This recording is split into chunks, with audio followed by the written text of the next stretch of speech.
I didn't want it to be you, is what Ilia Topuria said to Charles Oliveira 2 days before UFC 317. And while I think this might be one of the toughest losses that, the MMA community has suffered in a while, Charles Oliveira gets knocked out unconscious, man. I don't even know how to cope with this. Charles being one of my favorite fighters. I also like Ilia. Like I've said, this is like two of my top guys right now, but I just wanted this fight not to end like this. Like, come on, can we just have fun out here? Both guys, put in a good effort. Both guys have a ton of respect after. But instead, it took half a round for Charles Oliveira to get knocked down unconscious, and there's a lot of stuff that happened. Paddy Pimblett faced off with Ilia Topuria. I was shocked by this, and so was Dana White, because Dana White was not happy. But like I said, guys, my prediction going into the fight was pretty much what happened, and I think most people kind of predicted, including Ilia. A lot of people are giving Ilia credit for actually calling this shot, which, look, he said he was going to knock him out in the first round. In all fairness, Ilia said this about every fight. He said it about Max Holloway. He said it about Volkanovski. Like, I just don't get, like, the glaze I'm seeing online right now. Like, oh, that he called this shot. Like I said, he said this every single fight. But nonetheless, the fight happens, and I was super surprised that Ilia Topuria was trying to grapple Oliveira. And honestly, I was starting to feel a little shift in my prediction. I did predict Ilia, but I was like, hey, maybe, maybe Charles could keep the distance. Maybe he could use the teep kick and, land something. Maybe he gets a submission. But we saw Topuria survive on the ground, get a top position, get back up. And from there, Topuria, I thought, had little to no respect for Oliveira. And I thought maybe that would be a mistake that would affect him later on in the fight, but no, that didn't affect him at all. He got the knockout eventually, and Charles didn't even stand any trouble to him. And now he has knocked out these three fighters back-to-back, guys. Let me know in the comment section below a better run at 3 fights, right? 3 wins in a row. I think this is probably the best. Volkanovski, Max Holloway, and Charles Oliveira. Not to mention he has knocked them all out within, 3 rounds. And I'm just disappointed still that I wish it was Islam tonight. You know what I mean? Like, I don't feel like that the Islam-Ilia fight is as hype as it was a few months ago. That's just my opinion. I think at this point, Islam's going up to welterweight. If he wins at welterweight, are we really going to bring him back to lightweight at this point for all this? I think Topuria could have plenty of good fights at lightweight without Islam. So, at this point, I think the fight is just, I think the train has kind of missed it, but you never know. Maybe Islam loses. I don't know. Maybe, there's some beef that grows. I don't know. We'll see how I feel if the fight gets made. Maybe I'll feel a little bit differently when there's actually more talks of it. This says me when I saw Charles Oliveira do the get knocked down a win later gimmick, but he's actually not moving this time.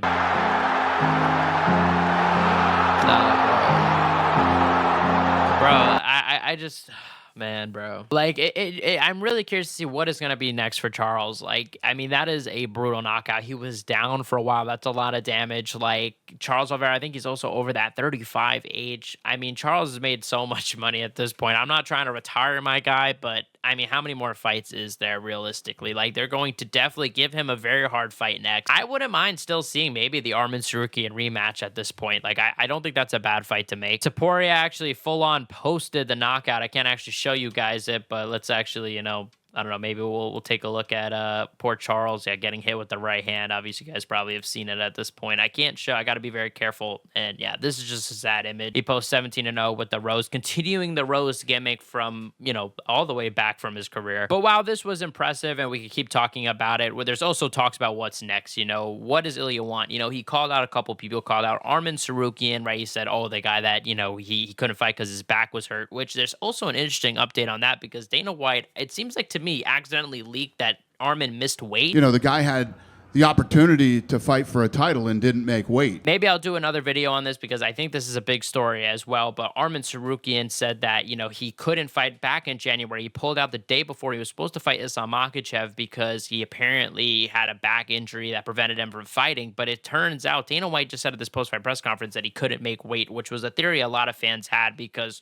how does your back hurt the day before and it's so bad you pull out? Or was it because you couldn't make weight and you didn't want to say anything? And it seemed like that was Dana White maybe accidentally leaking it. Maybe also his memory just slipped. You never know, honestly. But my point is that Ilia Topuria called out Arman Sarukian, but he also called out Paddy, and Paddy went into the octagon to face off with Ilia, which I was surprised about because usually when we see these face-offs, it's an indicator of what the UFC wants next, right? Like, they're very strategic in this. Not everybody gets to go inside the cage. There's plenty of times where we see people on the side that we think are next and maybe even wind up being next, and there isn't a face-off in the octagon. Look at when Volkanovski beat Yair Rodriguez. They didn't face off Ilia Topuria. Topuria, and Volkanovski's next featherweight fight was Topuria. So like I said, I was surprised, and I was like, I mean, look, it does make sense, not in terms of who deserves a title shot, but there has been that beef for a while, and I get maybe they don't want to risk Paddy Pimblett losing to a guy like Justin Gaethje or Arman Tsarukyan, both guys that are capable of beating Paddy for sure. So it did make a sense, but it also was just surprising. But Dana White was not happy about this. He came out during the post-fight press conference to just rant about this. He clearly was not happy. But the real reason probably is because he didn't want to commit to Paddy. He isn't sure who he's going to get the next title shot. And also negotiations play a big part in this too. Ilia, after the fight, he called in Paddy Pimblett and brought him into the cage, and they had a face-off. Obviously, they've got a long history together. I know there's a lot of options on the table for Ilia, but when he shows that type of interest in a fight, does that make you want to make it? Well, I don't know who the hell let him in there. That should have never happened. Let's start there. Oh, my God. I was already back in my room, or that would have never happened. But I don't know. Yeah, I don't know. I don't really think about that stuff tonight, other than, obviously the Van fight. But yeah, other than that. We'll see.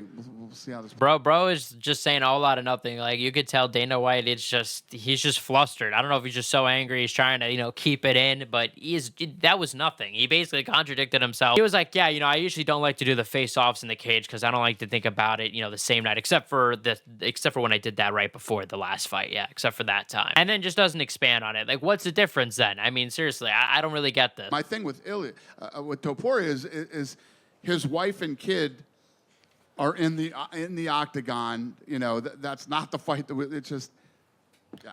Yeah, and I think there was a little truth at the end. It's a little truth at the end. In the beginning, he says, like, oh, because his wife and kids are there. I'm pretty sure that there have been plenty of times where wife and kids have been in the octagon and there's been a face-off before. I mean, seriously, like, I think DC's family was in there for the Brock Lesnar one, and there was a shove in that face-off. I think Aljamain's family was in the octagon when Sean O'Malley and him faced off. Like, there have been some pretty intense face-offs in the octagon with family there. So I definitely don't think that this is the reason. But he said at the end, I mean, let's actually take a look. That's not the fight. It's just. He says that's not the fight we want, and cuts himself off. I think he's trying to say this isn't the fight that he wants to make. Maybe he feels that. I don't know. I mean, I don't know what the UFC's method of madness is. I don't know necessarily. I think our definition for things clearly are not the same thing as theirs. I mean, it looks like Yair's getting a title shot against Volkanovski. They clearly measure who gets title shots, what their next move is, by a different metric than what the fans necessarily want all the time. They're trying to grow their business at the end of the day. So we kind of have to think, what is their move? I don't know. For some reason, they don't want Paddy to get the next title shot. Maybe in their mind, they already have a card booked, maybe for Abu Dhabi against Justin Gaethje and him, and they're like, hey, we like this matchup. We want this number one contenders fight. My question to that, though, is then who would be fighting for the title? Are we just not going to have Ilia Topuria fight at all until 2026? Like, I don't know. That doesn't make sense to me. Like, let's get Ilia Topuria fighting. Why are we going to have one Ilia Topuria fight this year? Personally, I would rather Paddy get the title shot over Justin, because even though I think Justin does deserve it more, at least there is this backstory between Paddy and Ilia. And also, I'm just not that big of a Justin Gaethje fan. I feel like he's being a big baby about this title shot, and just fight or not. I mean, like, what are you threatening retiring for? But we'll see what's next. I mean, I don't know. I mean, Arman's also in the mix somewhere. I mean, there's like 3 lightweight contenders. 2 of them have to fight each other, and I think one of them have to fight for the title. We'll see which one it is. And the UFC is putting a ton of promotion. Look, the UFC posted this. Look, he has 2 of the belts, even though obviously he's not technically the featherweight champion. He's still got the 2 belts. And yeah, I mean,